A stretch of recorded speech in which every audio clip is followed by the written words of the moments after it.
Okay, well, let's see. We're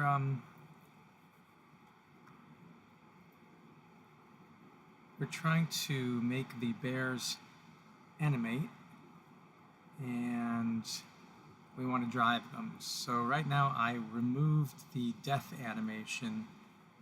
So of course I could get on the bear and drive it, but that animation sort of defies logic. It looks like he's swatting me to get me off. So that is funny. And it's very humorous, but that's not perfect. We got to change this animation and figure that out. Now we still do have this ability to become an animal walker spirit by going near that animal walker spirit there and clicking on that. I don't have a way to click off of it to return to who I am, so I have to add that interaction. But this ghosted figure can go over to the bear now, and as an animal walker spirit, guide the bear towards safety. And of course the bear is not walking. The bear does appear living, and then it's like it knows that there's somebody sitting on it. It's like, no, get off of me. What is there? What's that weird thing in my head? Get off of it. That is really funny what that's doing. That loop. Yeah, so very funny, but not altogether useful. Now, the purpose of this is to not have the bear reject us. It's like a tissue rejecting the immune system rejecting a tissue transplant. And the machine is freezing up. But the idea is that you pilot the bear to a safe place, because if you were going toward the highway and you were on the bear, then the bear could get killed crossing right here, crossing the road. So we want to be able to guide the bear to a place, and we also want it to be walking, not doing this weird animation. So yeah. All right, well, let's get into that and how we make that work. So I'm going to shut this down, go out of this, my sandbox area, and leave the space. And I'm going to go back to Unity. So here, there is this animation. And this animation is using the brown bear controller, which looks like this. Now, I did want to have the original here, so I'm going to right-click and go Make Transition and put it on Die, because that is one of the things that was in there. And then when you double-click on the animation, no, how do you do this? It's reconfiguring some script right now. Bear idle, bear this, bear that. Bear in mind that when we click on it, it should be in here somewhere. That's an animation. So do I know what I'm doing here? I don't think so. Entry, make transition, delete. I thought that I saw a way to see the animation as it's playing on here. I thought that when you clicked on this, you got to see a state of some kind. Open. Does that help? No, open doesn't help. Alright, so what is it? Where is the... No, that's just add. My machine is really... Huh? Chips? No, no thanks. Oh boy, now this machine is really acting up. So I can hardly get this stuff up here.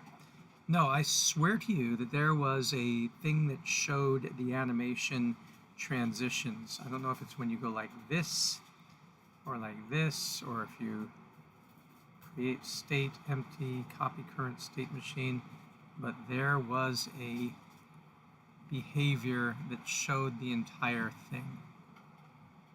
And that doesn't... You sure you don't want chips? No, I don't want chips, thanks. And it showed going to idle and then going to die. Well, one thing I can do is go back to the tutorial that I've been using. And if the machine would cooperate and wouldn't freeze up. And play the Animator controller tutorial. This is what I'm talking about here. It's the base layer in the inspector, and how did he get that to come up? Let's see. Transition to edit it in the inspect transition arrow attached to your cursor. All right. Click on another state to complete the transition. Did that. You can click on the transition to edit it in the inspector. You can, huh? Click on the transition to edit in the inspector. I could have sworn I was doing that. Click on the transition to edit it in the inspector, and I was doing it, and I don't see it. And I don't see how to edit it. So that is weird. Because that's what it said to do. Click on it to edit it in the transition. Aha! Duh. All right. Sometimes you make things work by clicking on stuff. Okay, so click on the transition here, and that is what shows you that when he's in idle, it does the attack. That's what we saw. The eat I have not seen. Eat goes back to idle. Then there is walk. That's what I really want. Then there is run. And then there is die. And for some reason that I don't understand, it has an exit time, it says, and then he goes to die. So what happens here? That has exit time, has exit time. So there's these exit times. Idle to eat, transition, settings. There's the exit time right there. So it looks like they have different times. So when you go to idle, nothing. This one says that after 0.958 somethings or other, after 0.25 seconds, it goes from idle down to die. And I don't really understand this graph yet, so I'm just looking at it for the first time. Here it goes to run. And they're all the same transitions, and they're all 0.958 in the exit time. So how does it know? What's the logic that tells it that it's going to go to attack or eat? I removed the die, and it had stopped dying. I'm going to put die back, and I'm going to hit test, active scene, and let it relaunch spatial. Meanwhile, I guess I can't do anything till it's done that. Meanwhile, we should go back to the video and see what he's saying about this.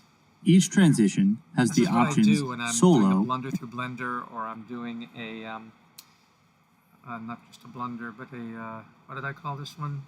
Can't remember what I called this. Stumble through Unity, blunder through Blender. So he says... and mute. Mute effectively disables the transition. Solo takes into account all the transitions that come from the same state and effectively mutes all those that aren't marked as solo. Mute and solo are tools for debugging and focusing on particular areas of state machines. Okay, that's fair. They should not be checked on any published build. Okay. Beneath those properties, you have the option of naming the transition. Under that, you have the atomic property. If the atomic property is checked, it means that the transition is not interruptible by other transitions. The graph shows how the animation is handled during the transition. The scale is in seconds and frames. There are 3 markers on the scale. They represent the start and end of the transition in time, and a scrubber for previewing the animation of the transition. Between the start and end marker is a blue shaded region, which represents the transition from one animation to the next. Okay. The graph curves represent which foot is the most stable over time. For a state with a running animation, you will see a curve changing from up to down and back.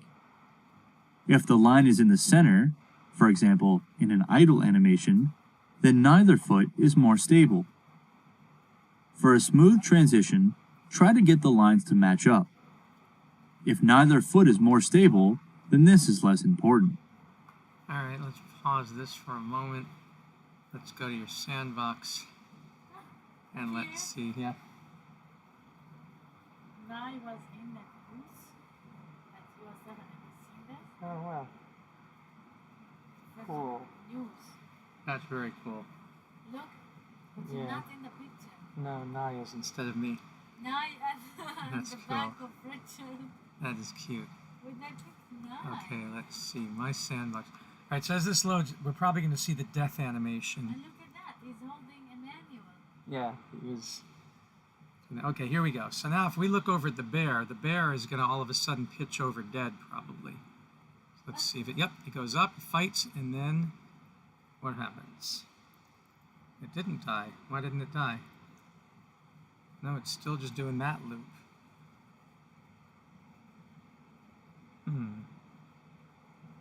Okay, so something's funky going on there.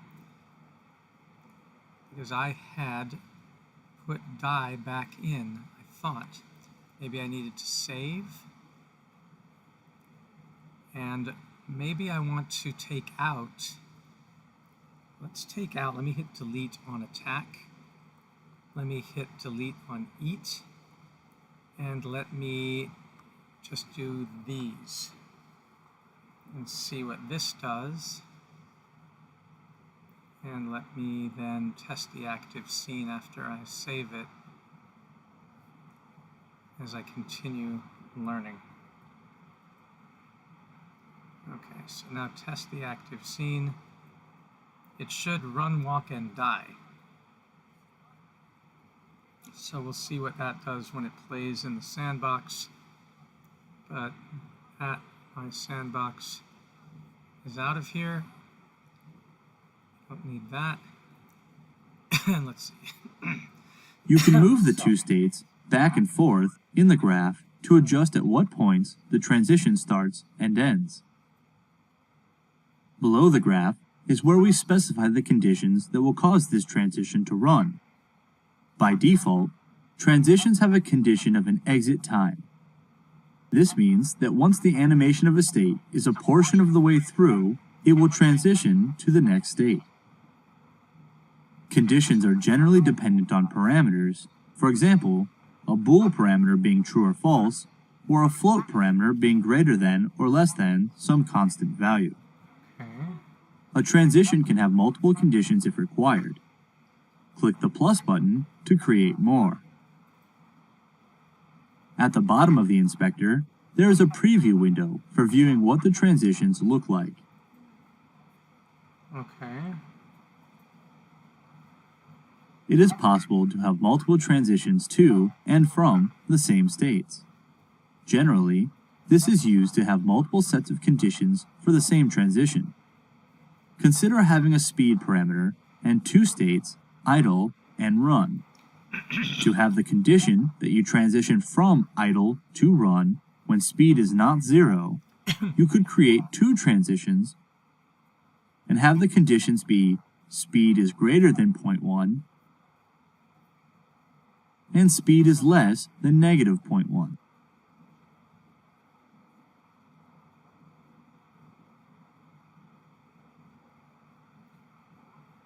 Huh. Okay, well, I'm supposed to figure that out. Okay, well, it's taking its time. So, as we begin to learn this, we know that we... Unreal's newest update, Unreal Engine 5.3, just released, and it is a big deal. The main reason is nanite landscapes. When Unreal Engine 5 came out, it introduced a revolutionary new way to render geometry called nanite. To briefly sum up nanite, every object you see in computer graphics is made up of tiny flat planes of geometry called polygons. The more polygons you have in your environment, the longer it will take to render. This is why... Thank you. Your sandbox. And we are trying to get this to work. It sure takes a long time. I just record all these so I know what frustrations I went through as I was doing this and can retrace my steps. So here we go. It should come now. Now, I hope that I did something right, because now we shouldn't see the attack animation. We should just see a walk, run, or die. So let's see what it does when it comes up here.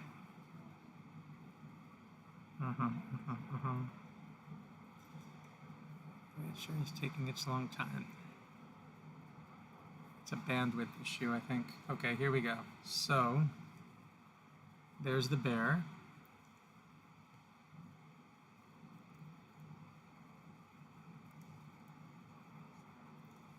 Things are lagging.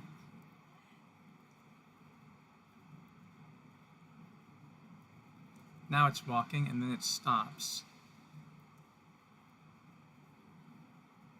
So then it has a walk. It looks around, it shakes its head. It has a walk. And what we want is that when we get on it, it should just start walking. So that's what we're going to aim for. So that it does that walk. It would look awkward if it was walking before we get on it. So we want to do the walk animation. And as I said, I want to have it so that, of course, the planet walker comes to the animal walker spirit and turns into the animal walker and then gets on the bear and then starts to move. But it has to happen when you press the keys. And I'm not sure how to do that yet. That's the idea of it. Alrighty, that's what we're trying to do. But at least, so I don't know how come now it's not dying. I've got to go back to here. It's doing idle and then it's doing walk. Obviously the die thing I'm not getting back for some reason and I don't really know why. And things are frozen. So it looks like my bandwidth or my computer cannot handle doing OBS Studio. So I'm going to shut down and figure this out, and then I'll come back and see if I figured anything out.